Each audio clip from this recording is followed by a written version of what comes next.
तुम्हाला या प्रशांत पाटीलचा नमस्कार. पराग भालेराव, माझ्याकडून पण आपल्या सगळ्यांचं सुस्वागतम. महाराष्ट्र मंडळ बर्गरतर्फे आयोजित गुढीपाडवा सोहळ्यामध्ये आपल्या सर्वांचं स्वागत आहे. सर्वप्रथम नेहमीप्रमाणे आपण कार्यक्रमाची सुरुवात राष्ट्रगीताने करणार आहोत. तरी सगळ्यांना विनंती आहे की तुम्ही जागेवर उभे राहा. हा पहिला महिना आहे. चैत्र महिन्यातील शुक्ल पक्षातील प्रतिपदा तिथी हा हिंदू नववर्षाचा पहिला दिवस असतो. या तारखेपासूनच चैत्र नवरात्रीची सुद्धा सुरुवात होते, जे की भारतातील विविध ठिकाणी फार महत्त्वाचे मानले जाते. या दिवशी गुढीपाडवा हा विशेषतः महाराष्ट्रात साजरा केला जातो. यामध्ये गुढी म्हणजे विजयाचे ध्वज आणि पाडवा म्हणजे प्रतिपदा तिथी असे असते. गुढीपाडवाच्या निमित्ताने घराघरात आज गुढी उभारली जाते आणि तसेच विविध वैशिष्ट्यपूर्ण असे खानपानाचे पदार्थ सुद्धा तयार केले जातात.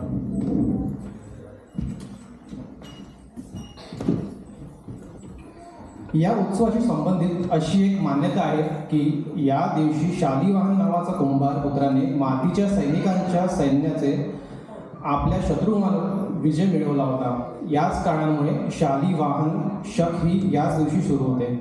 पौराणिक कथांशी संबंधित अशी देखील एक मान्यता आहे की गुढीपाडव्याच्या दिवशी भगवान श्रीरामाने बळीचा वध करून दक्षिण भारतात राहणाऱ्या लोकांना त्याच्या दहशतीपासून मुक्त केले होते. यानंतर येथील लोकांनी आनंद व्यक्त करता घरोघरी आपल्या घरी विजाचे प्रतीक म्हणून गुढी उभारणे सुरू केले. असेही मानले जाते की गुढीपाडव्याच्या दिवशी ब्रह्माजींनी विश्वाची निर्मिती केली, त्यामुळे या दिवसापासून सतयुगची सुरुवात झाल्याचेही मानले जाते.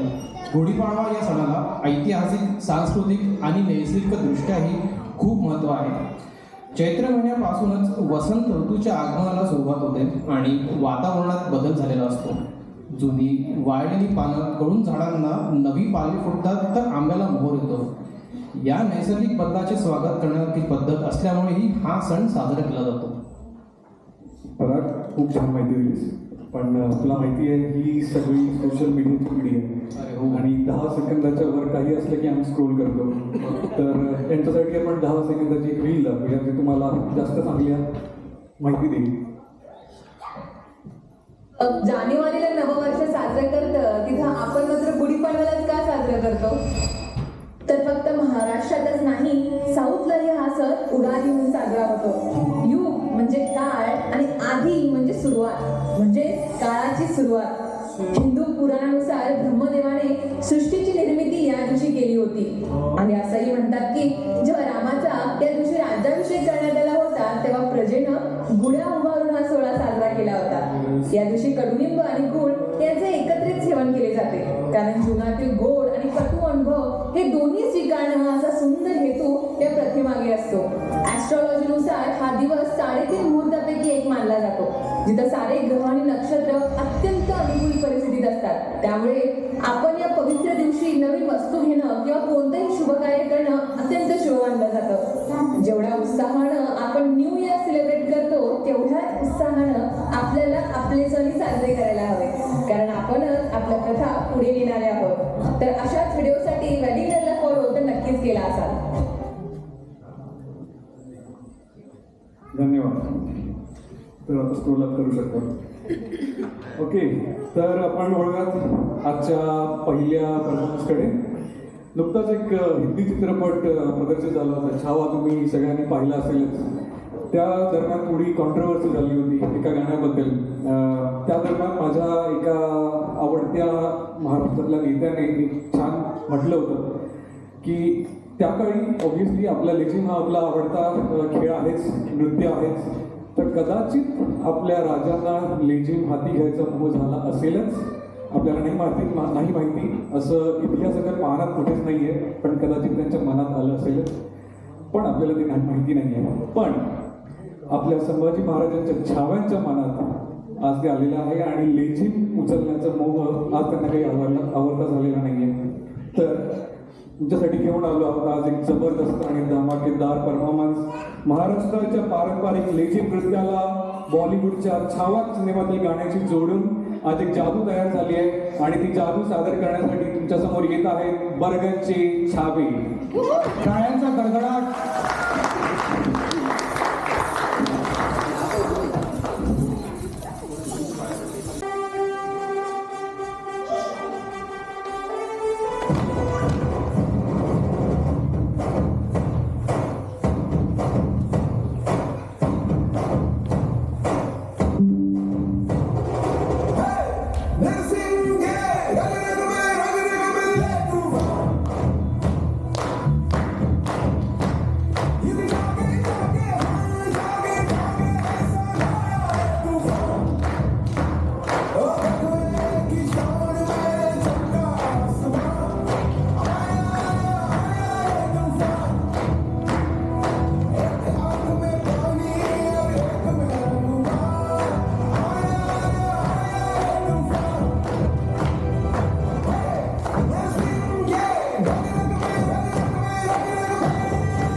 ओम नमः पार्वती पतये. छत्रपती शिवाजी महाराजांचा, छत्रपती संभाजी महाराजांचा. हो बोर पण होत आहे. अगं ईशा, आज गुढीपाडवा. आज मम्मा पुरणपोळी बनवणार. गुढी उभारायची आहे, कितीतरी तयारी करायची आहे. एक काम कर, आपण एकमेकांना जोक काढू टाइमपास. ओके. ठीक आहे, पहिला मी सांगू. हो. संता बनता तर सगळ्यांना माहितीच असेल, कदाचित बर्गनच्या लहान मंडळींना माहिती नसेल. हे जो कॅरेक्टर इंडियामध्ये खूप प्रसिद्ध आहे. तर संतांनी बंताला विचारलं, तू काय करत आहे? बंता म्हणाला, काय नाही, गुढीपाडवा आहे, टाइमपास करत आहे. 5 मच्छर मारले, त्यातले 3 फिमेल होते, 2 मेल. तर बंता म्हणाला, तुला कसं माहिती? अरे 3 जणी आरशासमोर बसल्या होत्या आणि 2 जण बियरच्या समोर. आता सांग, संता की कोणता हुशार आहे? थांब, तो थोडा डिफिकल्ट प्रश्न होता. तू सांग की संताने कोणता हुशार आहे की तू? ऑब्विसली मी. तर सांग की एलिफंटला फ्रीजमध्ये कसं टाकायचं? एलिफंट म्हणजे काय मला नाही माहिती. हत्ती. हत्ती नाही माहिती नाही. सांगू? हो. फ्रीजचं दार ओपन करायचं, एलिफंटला टाकायचं आणि दरवाजा बंद करायचा. काही पण. आता सांग की जिराफला कसं टाकू? सोपी. कसं?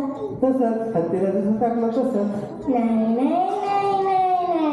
फ्रीजचा दार ओपन करायचा, हत्तीला काढायचं, जिराफला टाकायचं आणि दार बंद करायचं. काही पण. मी तुला छान गोष्ट सांगतो. काय? अकबर आणि बिरबलची. बर्गनच्या लहान मंडळींना ते पण नसे माहीत. अकबर मोठा राजा होता आणि बिरबल त्याचा सगळ्यात चतुर मंत्री. तर अकबरनी म्हटलं आता परफॉर्मन्स एम्प्लॉई परफॉर्मन्स कसा करायचा ते बघू. तर बिरबला मला सांग, तुझ्या स्टाफमध्ये सगळ्यात त्यामध्ये जो कर्तबदार आणि एम्प्लॉई जो असतो ना, काम करणारा, त्याला कसा ओळखशील?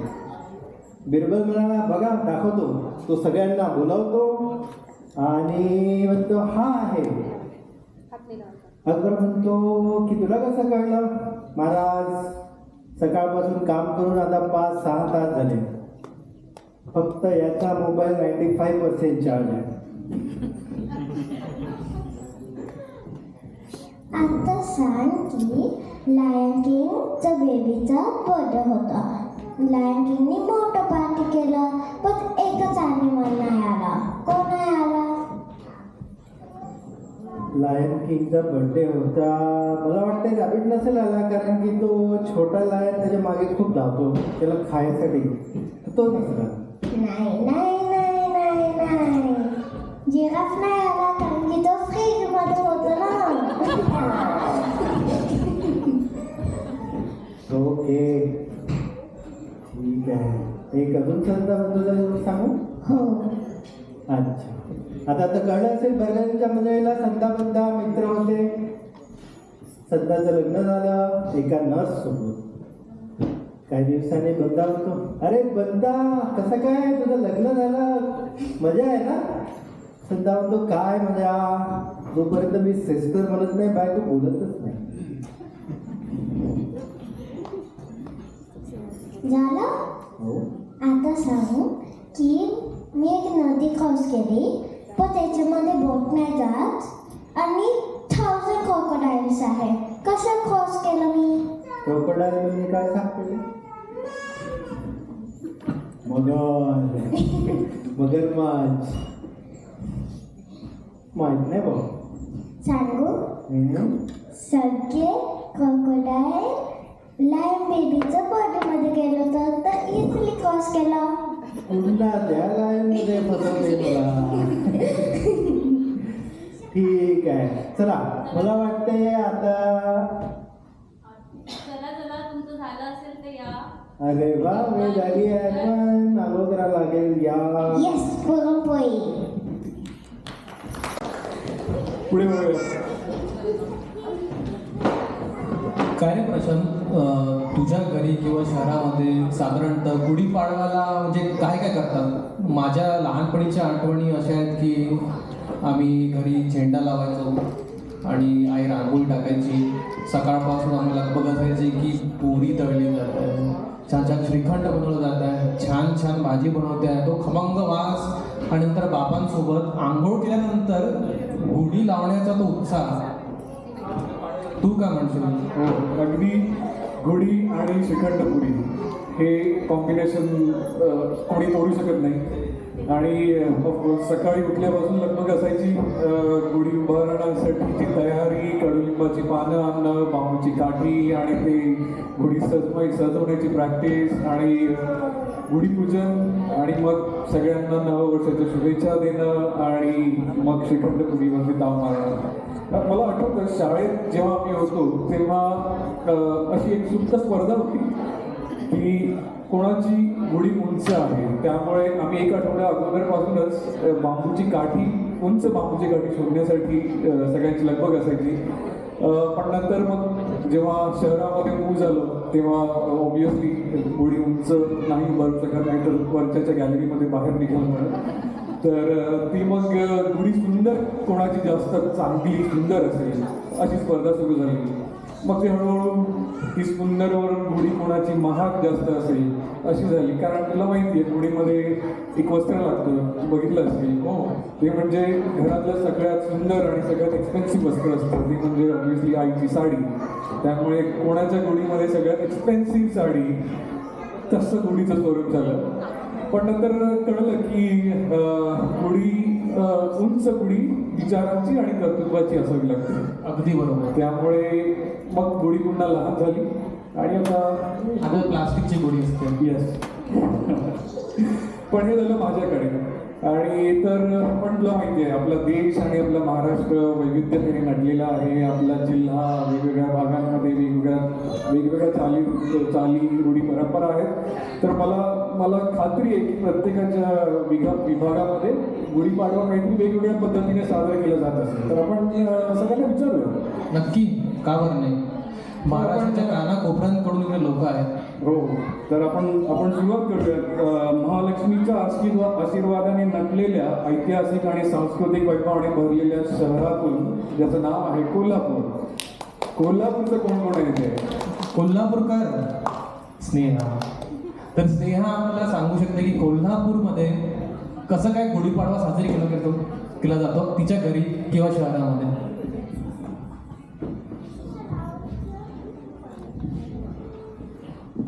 प्रशांतने सांगितलं असं कोल्हापूरमध्ये पण खूप उंच उंच गुढ्या उभं आहेत.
पूरे हिंदुस्तान मेरा महाराष्ट्र एक ऐसा राज्य है जिसके छोटे से छोटे गांव में भी आपको ऐसे लोग मिलेंगे जिनकी मातृभाषा मराठी नहीं है, लेकिन मातृभूमि महाराष्ट्र है।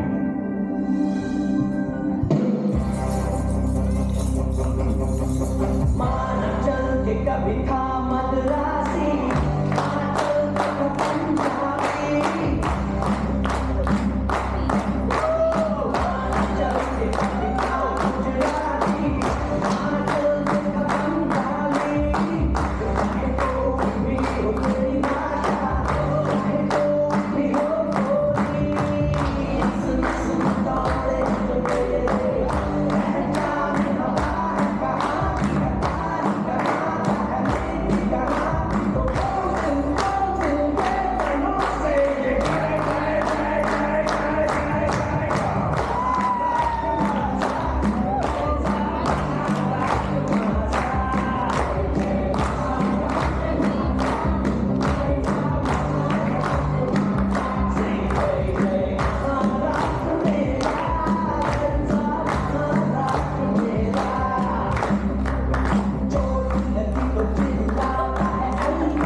प्रस्तुत सतीश सचिन जी ने किया है। महाभारत। महाभारत एक ऐसा ग्रंथ है जो सभी के दिल दिमाग में एक छाप छोड़ गया है। द्रौपदी चीरहरण की घटना महाभारत की अति क्रूर और मनोवैज्ञानिक घटना है। इसमें द्रौपदी की इज्जत, मर्यादा और एक स्त्री के रूप में उसका सम्मान प्रश्न बन गया है। इस प्रस्तुति में हम इस घटना के अंतर्गत सामाजिक, राजनीतिक और मनोवैज्ञानिक मूल्यों को समझेंगे, साथ ही कृष्ण की न्यारी लीला से अवगत होंगे। तो आइए सुनते हैं।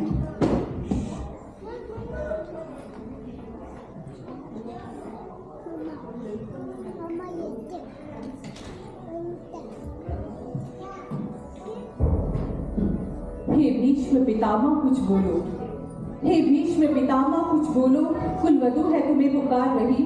दुर्योधन जो व्यवहार किया, क्या ये तुम सबको लगा सही? मेरा केश पकड़कर लाया है करता दुर्शासन दुर्व्यवहार। आर्यों की सब माताओं ने क्या नहीं दिया कोई संस्कार? मैंने तो दाव नहीं खेला चौसर की शाही क्रीड़ा पर। है दोष नहीं मेरा तो क्यों मैं ऐसी पीड़ा पर? संपत्ति नाम है किसी राजा की, जो हारे मुझको खेल जुआ। दादा तुम तो नीति प्रिय हो, तब तू क्यों यूं लाचार हुआ? जब गंगासूर कुछ कह न सका, कृष्ण ने राजा से पूछा, दुर्योधन इतना दुष्ट है तो सम्राट दल है क्यों जूझा? द्रौपदी ने बारी बारी से प्रश्नों का ढेर लगा डाला। धृतराष्ट्र, विदुर और द्रोणों के मानो मुंह पर हो ताला। आखिर में बरसी पांडव पर छोटे पर हो मेरे पिया, कुछ कहो बताओ क्या सूझा, मुझको बाजी में लगा दिया।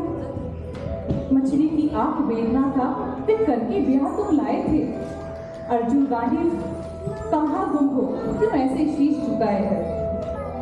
जब नीम चक्षु संधान किया, तब हृदय मेरा हर्षाया था।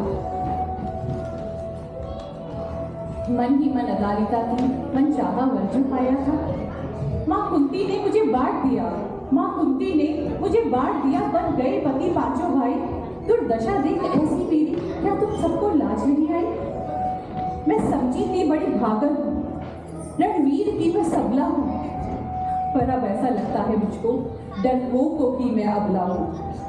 है गदा कहाँ गांडीव कहाँ, है गदा कहाँ गांडीव कहाँ, क्या जंग लगी तलवारों को। 100 धिक्कार है तुम्हें, मेरा धिक्कार तेरी तलवारों को। अरे घुंघरू बांधो चूड़ी पहनो, घुंघरू बांधो चूड़ी पहनो, गलियों में नाचो छम छम छम। नहीं बेचारी मुझको समझो, नई हर से भाई बुलाए हम। हुआ पांचों का बदशील तो क्या, हुआ पांचों का बदशील तो क्या, मेरे कृष्ण अकेले काफी है। उद्दंड नीच आटाताई को कभी न देते माफी है। जो पता लगा मेरे वीरन को, जो पता लगा मेरे वीरन को, क्षण भर ना देर लगाएंगे। नंगे पैरों वीरण गति से मेरे वीर कन्हैया आएंगे। नहीं भागिनी मैं लाचारों की, नहीं भागिनी मैं लाचारों की, मधुसूदन मेरा भाई है। लगता दुर्शासन दुर्योधन तेरी मौत शीश पर आई है। होती ब्रह्मटी वक्र जहां, कोहराम वही मच जाता है। केशव हथियार उठा ले तो फिर काल भी न बच पाता है। जो आए भैया सभा मध्य, यदि आए भैया सभा मध्य, तो कोई नहीं बच पाएगा। जब चक्र सुदर्शन घूमेगा, सब मूली सा कट जाएगा। न बने निपुती माँ तेरी, न बने निपुती माँ तेरी, कौरव सुखसट गंज कुछ गौर करो। अतिशय अक्षम में अपराध किया, न सल मृत्यु का ढोल धरो। इतना सुन गर्जा दुर्योधन, इतना सुन गर्जा दुर्योधन, दुर्शासन दे लगाओ ना, निर्वस्त्र करो पंचाली को, जगह पर मेरी बिठाओ ना। अग्रज की आज्ञा पाकर दुर्शासन पट को खींच रहा। द्रौपदी अधीर हुई, मन में साड़ी हो रही भीज। कुछ ना सूझा जब टेर भरी, कुछ ना सूझा जब टेर भरी, बोले सुनिए मेरे गिरदारी, अब कोई नहीं अतिरिक्त तेरे, प्रभु लाज रखो लाचारी। कान्हा की शान निराली है, कान्हा की शान निराली है। वे दौड़े दौड़े आते हैं, जब कोई आठ पुकारे तो निर्बल का बल बन जाते हैं। था चक्र सुदर्शन चला दिया, था चक्र सुदर्शन चला दिया, जब गज ने टेर लगाई थी। एक सैन्य नाई के खातिर अपनी ठकुरी बिरसाई थी। मुट्ठी भर तंदूल के बदले, मुट्ठी भर तंदूल के बदले 2 लोक सुदामा पाया था। एक बार पुरंदर के खातिर उंगली पर अचल उठाया था। अब की द्रौपदी की बारी थी, अब की द्रौपदी की बारी थी। रो रो कर कृष्ण पुकारी थी। हो गए रास्ते बंद तभी, अंतिम राह मुरारी थी। हुए कृष्ण कृपालु कृष्णा पर, हुए कृष्ण कृपालु कृष्णा पर, माधव जो करुण पुकार करी। जहां देखो साड़ी ही साड़ी, धरती अंबर तक चीर हुई। अनव्रत खींचता रहा चीर पर, अनव्रत खींचता रहा चीर पर, छोर दूसरा पा न सका। हो गया छूट थक कर, लेकिन साड़ी की थार न लगा सका। था बहुत अचंभित दुर्शासन, था बहुत अचंभित दुर्शासन। ये नारी है या साड़ी है? द्रौपदी में हाड़ मास है या सारी नारी साड़ी है? मूर्छित होकर गिरा दुर्शासन, मूर्छित होकर गिरा दुर्शासन। निर्वस्त्र द्रौपदी कर न सका, शस्त्र हस्त का बलशाली शर्मिंदा था, घर मर न सका। कभी याग सैनी ने नटवर को, कभी याग सैनी ने नटवर को साड़ी का टुकड़ा बांधा था। बदले में आज मुरारी ने साड़ी में साड़ी बांधा था। श्री कृष्ण भाव के भूखे हैं, श्री कृष्ण भाव के भूखे हैं। भक्तों की श्रद्धा प्यारी है, ऋण चुकता करते ब्याज सहित, माधव की लीला न्यारी है। माधव की लीला है। दो पंक्तियों के साथ इस कविता को मैं पूर्ण करना चाहूंगी।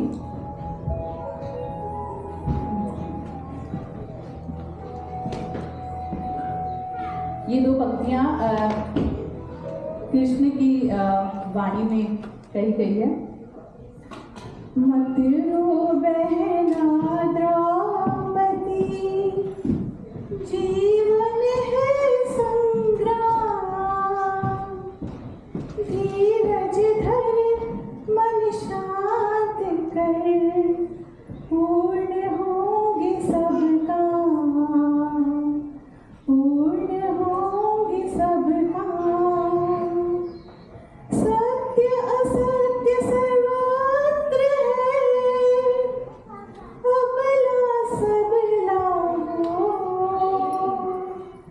नारायण पूरक बने, पांचाली जब रो, पांचाली जब रो। धन्यवाद।